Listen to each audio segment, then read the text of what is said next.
Hey everybody, welcome to the Basis Points Podcast. I'm Kevin Flanagan, head of fixed income strategy at Wisdom Tree Asset Management.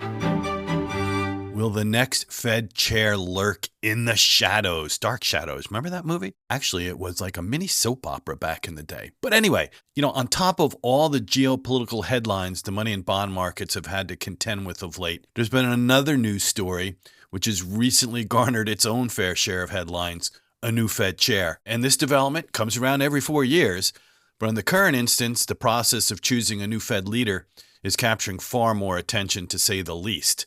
And as a result, recent news stories have been published that suggest it's possible that this time around, the process of nominating a new Fed chair could be different than what investors are more accustomed to. And it's certainly no surprise that President Trump hasn't been particularly happy with Fed Chair Jerome Powell since he took office back in January. That's the president, that is. But, this is where I've got to inject a little podcast spoiler alert. The president cannot fire the Fed chair just because he isn't cutting interest rate. So that brings us to the next point. Powell's term as Fed chair expires in May 2026. So the president will only have to contend with the current situation regarding Fed leadership for about another 10 months or so. And indeed, Powell's made it clear he's not stepping down early, so start the shot clock, as it were. And typically, a new Fed chair isn't chosen until about, let's say, 3 to 4 months prior to the current person's term expiring. But the conjecture at the present time is that the president may speed up this part of the transition and actually announce a new pick in either the summer or fall of this year. And in terms of possible frontrunners for the position, you're going to see a lot of names bandied about. But right now, former Fed Governor Kevin Warsh, current Treasury Secretary Scott Bessent, they're the ones being mentioned as really the top two.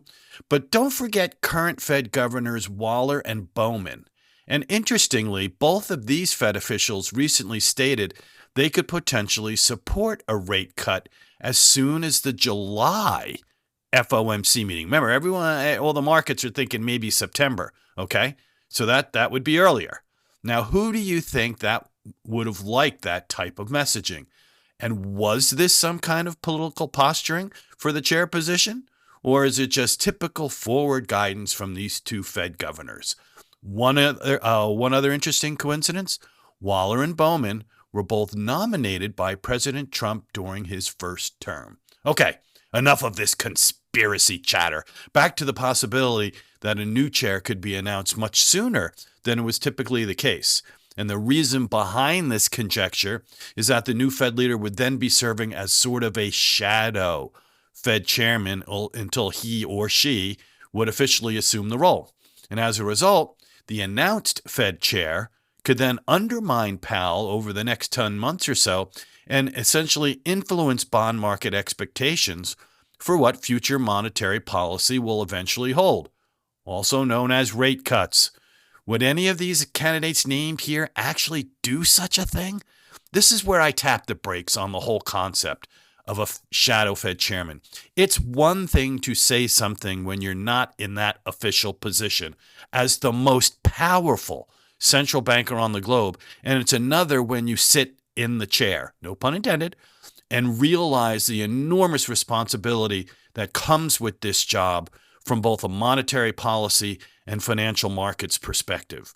Warsh, Waller, and Bowman have either sat or currently sit on the FOMC decision-making body and have witnessed firsthand this perspective.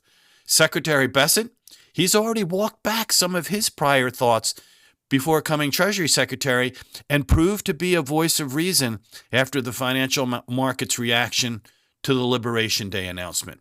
So how do I end this? Well, perhaps one of the most overlooked impacts of this shadow Fed chairman is the bad precedent it would set, and that the Fed could then be viewed as losing its much treasured independence in the eyes of the bond market.